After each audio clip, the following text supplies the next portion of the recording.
This could have been a much worse attack if not for her resilience and ability to fight off the attack. Now at 6, an arrest after a pregnant woman was stabbed. Plus, what's happening today after Food for Less workers authorized a strike? And it's tax day for San Diegans. What to do if you need even more time. You're watching CBS 8 Mornings at 6.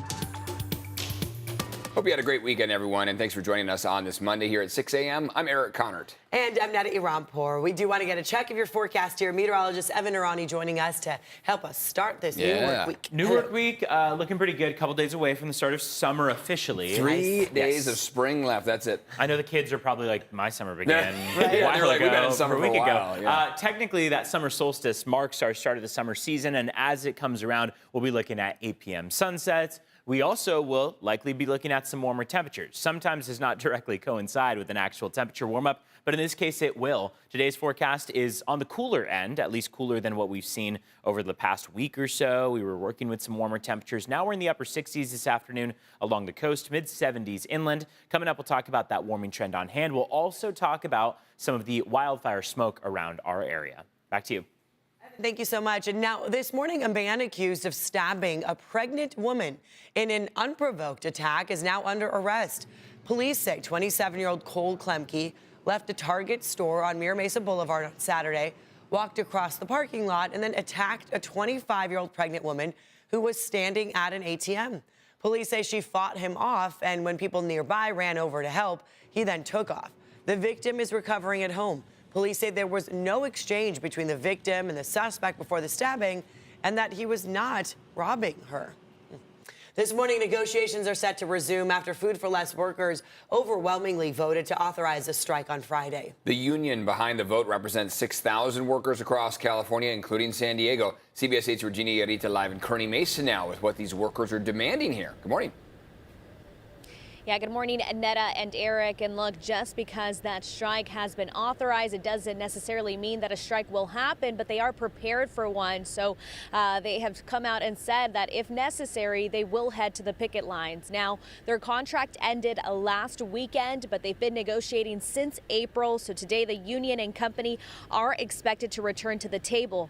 The bargaining committee is representing thousands of Food for Less workers across California. They say the strike authorization comes after a number of labor violations by their employer throughout contract negotiations.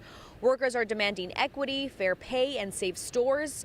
Union officials say the company has engaged in unlawful surveillance of workers, stopped them from participating in union activity, blocked them from talking to union representatives, and they have not changed the contract. Now, this past Friday, the union claimed the company is attempting to strong-arm workers into accepting an offer that is less than what the parent company, Kroger, provides other grocery workers in the area.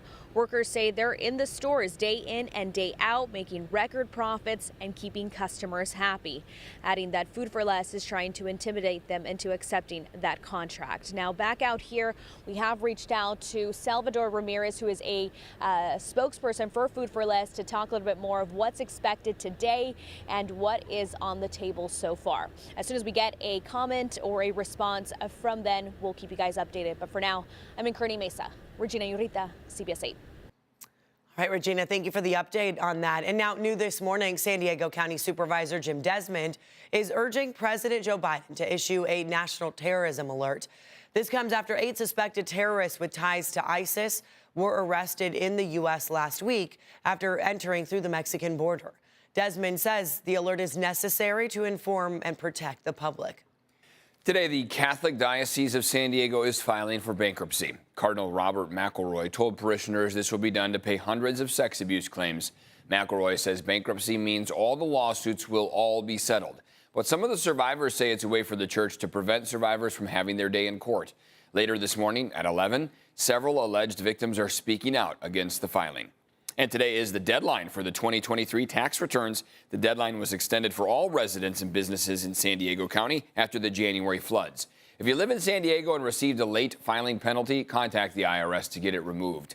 If you need more time, you can request a 4-month extension to file until October 15th, although payments will still be due today. Also today, all Americans who are self-employed, business owners, freelancers, or gig workers need to pay quarterly taxes. All right, from now until August 20th, we are helping the San Diego Food Bank feed local children and their families who face hunger. Nearly 800,000 San Diegans struggle with nutrition insecurity. Many of them are kids, families who are having a tough time to pay for food. CBS 8's Chris Grill live at the San Diego Food Bank now with how we can all make a difference. Good morning, Chris. Yeah, good morning, guys. Sort of that hard truth about summer. We know that this is going to be happening, so we want to do our part to help prepare. We want to see these red bins full, like this one here at your local Vons, Albertsons, or Pavilion. So I want to bring in Brian Smartwood here with Vons, Albertsons, and Pavilions to talk a little bit more about what it is that folks can donate. So they're going to see this red bin. We do see some similar items in there. We're talking shelf stable, right? Yeah, all shelf stable stuff, and you'll see these red bins around all your local San Diego Albertsons, Vons, Pavilion stores. You go ahead and fill them with food, but the stuff they're looking for most, things like peanut butter, canned meats, canned fruits, canned vegetables, grains, dried beans, pasta, and then like canned soups and whatnot. And then at the store, you guys not only have the red bin set up, but there are other ways to help directly in store as well, too? Yeah, so later on this summer, we'll be having a food drive, a hunger bag food drive. So that'll be the next phase of the kind of the whole planning for summer, trying to help keep those that are have food insecurities in a good place for the summertime. When this time of the year comes around, to know that you have the community at your back helping, how does that make you feel? I mean, we all know about the summertime and everyone's out to have fun, but you realize there are some people who are struggling, right? Yeah, absolutely. And summertime is probably actually one of the biggest struggles just of the year. People tend to think of it around more of the holidays, but with summertime, school's out and whatnot, and so there's a lot of access to meals that people don't have. And so it's even more vitally important during summertime to get these food drives going and help the communities. We take a lot of pride in it, Albertsons, Vons, Pavilions. When we do the hunger bag drive later this summer, it's a big thing that we really get behind and we talk about every day, and our teams actually get excited about saying like, hey, how much food did we get raised for the food bank today? And you mentioned the word community a lot there. Community partners make this possible. Deshauna Taylor here with SDG&E, a huge community partner. And you mentioned that you sit on the board here for the San Diego Food Bank. SDG&E is involved in this. What does it mean to you to see that help happen in real time? It's really makes your heart full to make sure that we as a company can support the community. We're in the community, our employees work and live and participate in this food drive and other things. So as a company, we're really excited to be able to be partners. In addition to serving reliable service for customers, I just wanted to also let customers know, in addition to supporting the food bank, you also have a chance to call SDG&E or go online for additional assistance if needed. We know that the summer is a hard time for a lot of families, and so we also want folks to know that we're here to support. So please donate, but also those families that are in need of assistance, SDG&E is here to help. So please visit our website or call us. Okay. Well, thank you guys so much this morning for, again, informing our viewers at home how they can help and how they can be helped as well, too. You can always go to cbs8.com/community to find out a little bit more about how to help out this summer. Guys, back to you. It's a great partnership, and it's going to help out a lot of families here, that's for sure. Thanks for that, Chris. Thank you.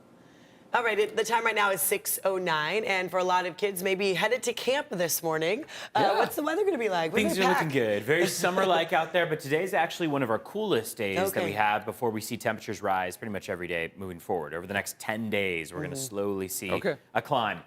Coincides with the start of the summer season, which is just 3 days away now. I know a lot of kids are already out, like we've talked about, but that summer solstice is going to be on the 20th when we've got an equal, or at least our longest day, and then we'll start to move toward the equinox, which will mark our equal 12 hours of daylight and nighttime. For now, our day length is incredible. I mean, we have a sunrise that comes at the about mid 5 o'clock hour and a sunset that comes close to 8 p.m. So doing great on our day length. Looks like we will have an 8 p.m. sunset on hand by the time we get to the solstice itself. Live look outside from San Miguel facing east. Looking beautiful out there. Marine layer very much present, which means that those clouds continue along the coast and inland and then break apart as the day progresses. Mid-morning or so seems to be a pretty good time for us to start to see those clouds slowly pull their way back. We're going to be working with some warmer temperatures over the next 6 to 10 days. You can see how we have about 60 to 70% probability of above average temperatures. So Southern California, the western U.S. in general,